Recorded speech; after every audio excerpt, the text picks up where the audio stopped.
କାହିଁକି ଅଧାରୁ ସିରିଏଲ ଛାଡ଼ିଲେ ଅରୁନ୍ଧତୀ ଦେବିକା।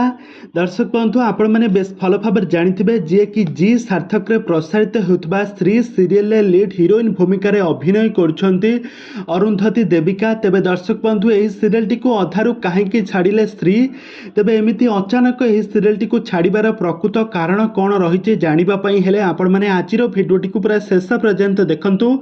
ଆଉ ଏହା ପୂର୍ବରୁ ଯଦି ଆପଣମାନେ ଆମ ଚ୍ୟାନେଲକୁ ସବସ୍କ୍ରାଇବ୍ କରିନାହାନ୍ତି ତାହେଲେ ସବସ୍କ୍ରାଇବ୍ କରି ପାଖରେ ଥିବା ବେଲ୍ ଆଇକନକୁ ଦବାଇ ଦିଅନ୍ତୁ। ତେବେ ଦର୍ଶକ ବନ୍ଧୁ ଆପଣମାନେ ତ ସମସ୍ତେ ଜାଣିଥିବେ ଜି ସାର୍ଥକରେ 6 ମାସ ପୂର୍ବରୁ ଆରମ୍ଭ ହୋଇଥିଲା ସ୍ତ୍ରୀ ସିରିଏଲଟି। ଆଉ ଏହି ସ୍ତ୍ରୀ ସିରିଏଲରେ ଲିଡ୍ ହିରୋଇନ୍ ଭୂମିକାରେ ଅଭିନୟ କରୁଥିଲେ ଅରୁନ୍ଧତୀ ଦେବିକା। ଆଉ ଏହି ସିରିଏଲରେ ଲିଡ୍ ହିରୋ ଭୂମିକାରେ ଅଭିନୟ କରୁଥିଲେ ଡ୍ୟାନ୍ସର ମାଷ୍ଟର ତଥା ଆକ୍ଟର ହରିହର ଦାସ ନଜର ଆସିଥିବାର ଦେଖିଥିବେ ଆପଣମାନେ। ଆଉ ଏଥିରେ ତାଙ୍କର ଦୁହିଁଙ୍କର ଜବରଦସ୍ତ ଆକ୍ଟିଂ ଆପଣମାନେ ଦେଖିଥିବେ ଆଉ ଦୁହିଁଙ୍କର ଜବରଦସ୍ତ କେମିଷ୍ଟ୍ରି ମଧ୍ୟ ଆପଣମାନେ ଦେଖିଥିବେ। କିନ୍ତୁ ବର୍ତ୍ତମାନ ସମୟରେ ଏହି ସିରିଏଲଟିକୁ ଅଧାରୁ ଛାଡ଼ି ଦେଇଛନ୍ତି ଅରୁନ୍ଧତୀ ଦେବିକା।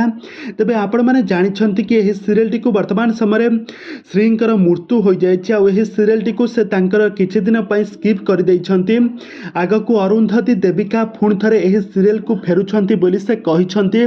ଆଉ କିଛି ଦିନ ପାଇଁ ସେହି ସିରିଏଲଟିକୁ ଟିକେ କୌଣସି ବି ଏପିସୋଡ଼ରେ ନଜର ଆସିବେ ନାହିଁ। ଏମିତିକି ଏକ ପ୍ରକାର ସେହି ସିରିଏଲଟିକୁ କିଛି ଦିନ ପାଇଁ ସେହି ସିରିଏଲଟିରୁ ବାହାରି ଯାଇଛନ୍ତି।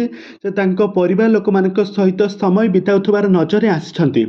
ତେବେ ଦର୍ଶକ ବନ୍ଧୁ ଆପଣମାନଙ୍କୁ ଏହି ଜି ସାର୍ଥକରେ ପ୍ରସାରିତ ହେଉଥିବା ସ୍ତ୍ରୀ ସିରିଏଲରେ ଅରୁନ୍ଧତୀ ଦେବିକାଙ୍କର ଆକ୍ଟିଂ ଆପଣମାନଙ୍କୁ କେମିତି ଲାଗେ ଆମକୁ ନିହାତି ଭାବେ କମେଣ୍ଟ ବକ୍ସରେ କମେଣ୍ଟ କରନ୍ତୁ। ଆଗକୁ ଏହିଭଳି ଅଲିଉଡ ସମ୍ବଳିତ ବା ସିରିଏଲ ଦୁନିଆ ବିଷୟରେ ଅଧିକ ଖବର ଜାଣିବା ପାଇଁ ହେଲେ ଆପଣମାନେ ଆମ ଚ୍ୟାନେଲକୁ ସବସ୍କ୍ରାଇବ୍ କରି ପାଖରେ ଥିବା ବେଲ୍ ଆଇକନକୁ ଦବାଇ ଦିଅନ୍ତୁ।